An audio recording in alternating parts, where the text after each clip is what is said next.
right, welcome aboard, everybody, to our EMP review for the week. It is Wednesday, June 23rd of 2021. I'm here, Chauncey, your host, and I'm joined by Chef Brandy. How's it going, Brandy? I'm doing well today, Chauncey. How are you? Good. Sweet. Thanks. Now, we're joined off cam, of course, by Drea. So if you're here with us live, use the comment section, the chat section, whatever it is. Type there what you're thinking, any questions, and we'll go through all of them and keep track of what Drea is saying as well. So, Brandy, before we get into what we're doing today or what you're doing, tell us about becoming a member of EMP. Yes, indeed. So Entrepreneur Meal Plan is a community for entrepreneurs who are looking for food for their mind, body, and business. We offer plant-powered recipes, meal plans, and shopping lists to help make your plant-based journey as easy as possible.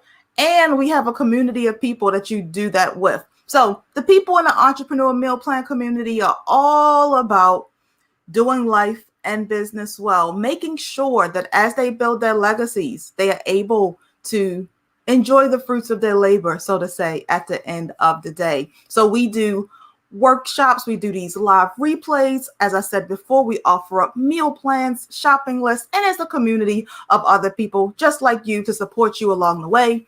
We do all of this for you for a low investment of $30.23 a quarter. So that is how you become a member of this plant-powered community.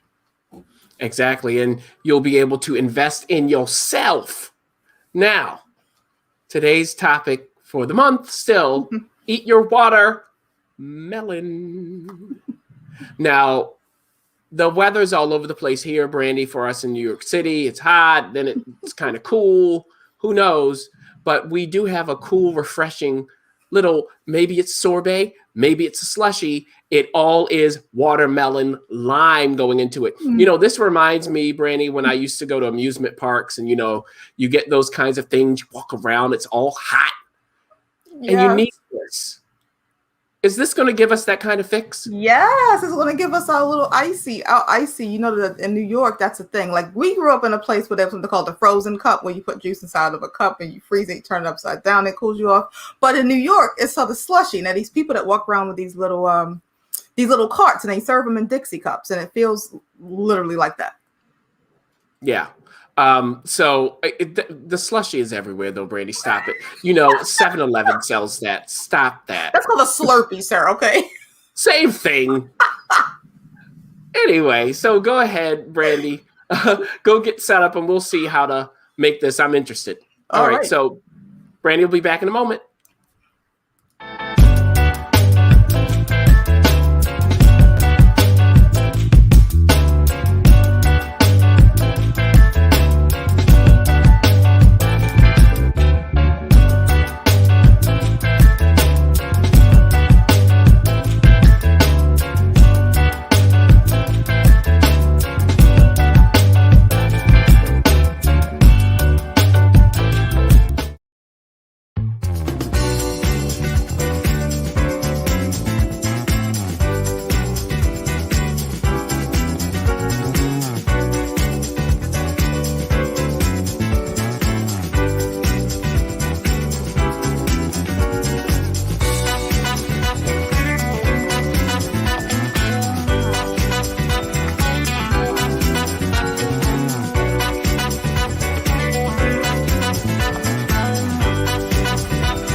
So we're going to do a watermelon slushy. This is a whole month of watermelon. Now, before we started, I cut this watermelon in half and prepared it in the freezer. So I'm going to show you that process here, and then go and grab my watermelon that I have already ready to go. So as I said, if you've been watching the watermelon series from before, you always want to clean off your rind because you're cutting into the watermelon and you don't want any bacteria or dirt going into your yummy watermelon flesh. Cut it cut this in half, and then we cut it in half again. So we're working with quarters here, right? So then you're going to take your watermelon and you're going to slice it down the center in little triangles. Then we're going to come back across here and back across there. So that's your preparation for your watermelon that we're going to put into the freezer. So just in case you didn't get it the first time, cut it in quarters, slice it across here, right? You flip it, you slice it again, and you slice it again. Really simple. Now we take these and we're going to put them in a freezer. Hold 1 second. I'm going to grab the ones I have prepared.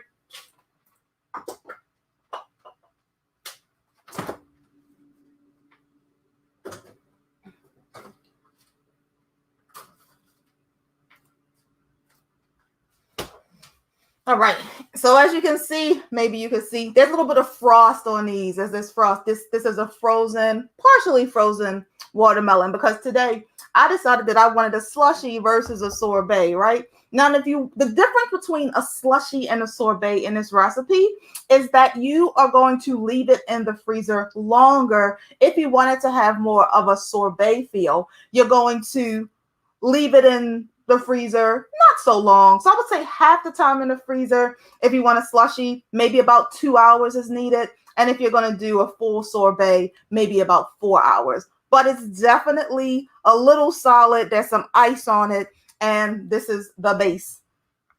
We prep that cut so that when you come back to your frozen watermelon, it's a little easier to get through, because with it being frozen, it's a little harder. So it makes sense to kind of cut beforehand versus once it's frozen. It just makes the process. There'll be a little bit of resistance, but nowhere near as much as if you didn't have the cuts all the way through. So now that we prepped it that way, we have a bunch of just simple frozen watermelon segments that can be dropped into a blender. Now, I will say that the slushy works well in a blender. The sorbet works better in a food processor, but if you have a high-speed blender, you can probably get away with making the sorbet in the blender. So just a little tip on the best tools to use for that. All right, now we got our frozen watermelon chunks into the blender. We're going to grab some lime. I really just like lime. The addition to lime to this recipe gives it just a little bit of extra freshness, a little nice tartness that helps really bring out the sweetness of the watermelon. Citric acid is used in a lot of dishes for that reason. So a lot of times if you're really trying to bring out the flavor and intensify something, acid is going to be your friend. So just throwing a little bit of this lime juice. And I'm going to mute out because, these blenders make a lot of noise. I don't want to put you through that. Just hold 1 second.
All right. So we got our watermelon slushy ready to go here. Little chunks and a little bit of water. Like I said, if we left this in the freezer longer, it would be more of a sorbet. So you would put it into a container and scoop it out afterwards. But I'm going to clean up over here and then come back to answer your questions shortly.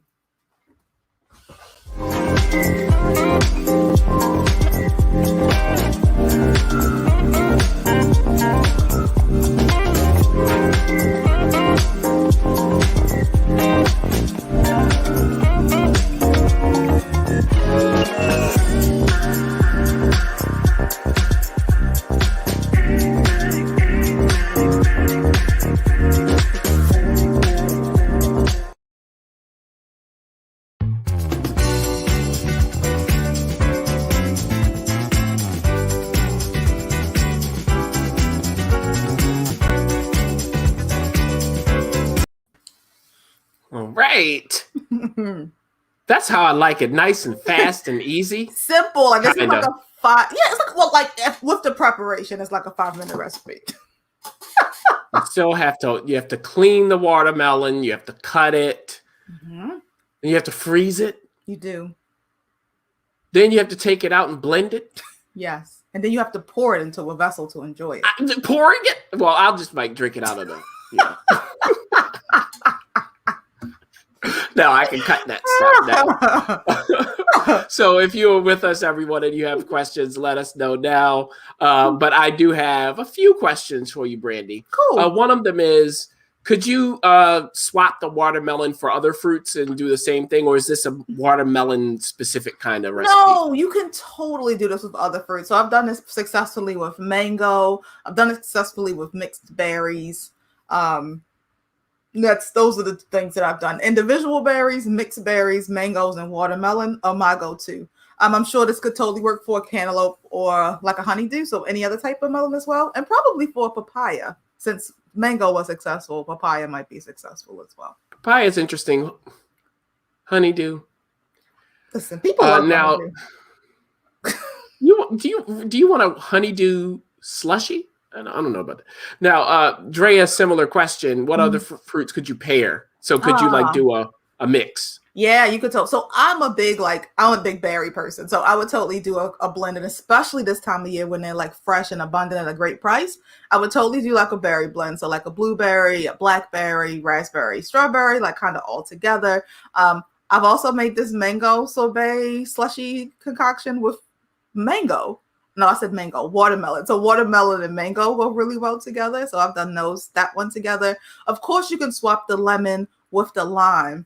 And another fun slushy concept that I don't think a lot of people think about.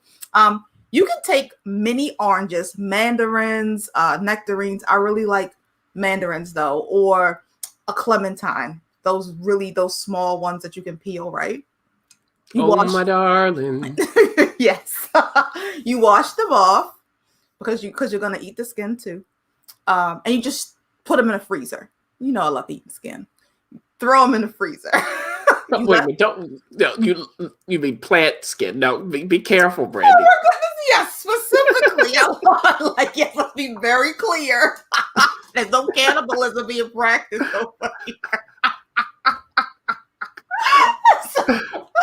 Yes, I love eating the skin of fruits and vegetables whenever possible. So the skin of the orange, throw it into the freezer, freeze it, and then take them out and put them into a blender. And it makes a really yummy sorbet, like frozen sorbet. And with the skin, it kind of has like that bitterness because usually the fruit's really sweet inside, and it also helps it thicken up a little bit. So that's another fun fact of how to use some oranges and get a sorbet with no added sugar. Super yummy. Interesting. I do like the watermelon mango combo. That sounds very good. Now, Drea's backing me up. No, I don't want a honeydew slushy. Listen, I'm just giving people options, guys. You know, that's all about entrepreneurship. Sometimes you got to pivot. If you go to the store one day and there's no watermelon, but there's a honeydew, you got options. To keep moving. Mm-hmm. You come back another day. So that's good, but it would have a cool color, like that greenish color would be Yeah. cool. It would be. Agreed. Maybe brandy, honeydew, and cantaloupe. You could do those together with lime. I can see That that would be working. interesting. Yeah. I agree. Blackberry and I watermelon. need more are smoky. enthusiasm from you, though. How dare you? If I offer up an idea like that, you need to say, "Oh my goodness, that's Shoni, amazing." that's incredible. I'm going to totally try that next. I'm going to actually make a recipe around that specific combination and say inspired by Chauncey. Look at that. Much better. Thank you. Now, what's the difference between the results from a blender and the results from a food processor? Because you were talking about that. Could you explain a little more? Yeah, sometimes a food processor, especially if you're trying to get something really creamy and smooth, is your better option, especially when the item going into either the blender or the food processor is a little more stiff. So, for example, if you're making a butternut squash soup, you roast the butternut squash or you boil it down, right? And it's soft. So you can throw that into a blender and it's okay. It's not going to necessarily need that wider space to break everything down and get that speed needed to get it really smooth because it's soft. But something like a frozen watermelon or like chickpeas when you're making hummus, you can do both of those things in a blender successfully. A high-speed blender more successfully than not. But a food processor is going to allow you to get that smoothness, that creaminess, and get all of the pieces of ingredients whirled into the dish so that you have a consistent, smooth bite. Makes perfect sense. Finished product. Yeah. Yes. Makes a lot of sense. One more question for me. If you have any questions, everybody, again, type them in. What about popsicles? Could we make popsicles out of this? Totally. So you could take this mixture, and if you have popsicle molds, or if you just have ice cube trays, you could just drop them in, and I guess you could use popsicle sticks or bamboo skewers broken in half if you don't have any popsicle sticks around. Oh, if I don't have popsicle sticks, then I certainly have bamboo skewers. I know. Yeah. It would also, thinking of the ice cube tray, Brandy, that would be a cool, like, almost ice cube for a drink. Agreed. It would be a great way to use it, like in a drink. And especially look, it just makes things fun, just seeing frozen cubes, and even people who don't like water, that's a big deal. And hydration is a huge part of staying well. So if you don't like water, you could make some fruit flavored ice cubes and then drop them into your water. Lovely. Well, that takes care of watermelon month, because next week we're not doing the watermelon theme, right, Brandy? So we are, but we're tying it into our mocktails and munchies. Oh, so we'll see what that combination is like. Before we talk about how to join us, then, Brandy, just recap for us, wrap it up for us. Yeah, so guys, as always, thank you for joining us for the Entrepreneur Meal Plan review. Entrepreneur Meal Plan is totally committed to helping entrepreneurs find food for their mind, bodies, and business. We do that by helping you find plants, ingesting them, adding them to your diet so you can ingest them so that they feed your profit and your productivity. We're a community of people who don't want to finish the journey tired and worn out. We want to finish it vibrant and full of vigor. And we have a membership in the community of people here to help you do just that. For only $30.23 a quarter, we provide you with meal plans, recipes, shopping lists, playbacks, and live cooking demos, events, workshops, and so much more. So as always, we do this because we want to make sure that entrepreneurs have all that they need on this journey that is not always as fun and exciting as it looks like on social media.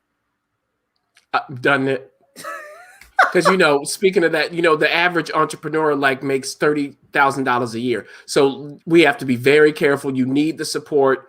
And we are so thankful to Entrepreneur Meal Plan for that.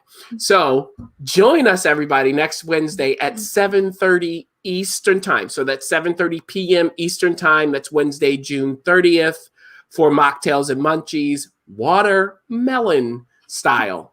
And until then, as always, we say do life and business well. Thanks, Brandy. Thanks, Johns. Bye-bye. And here's the slushy.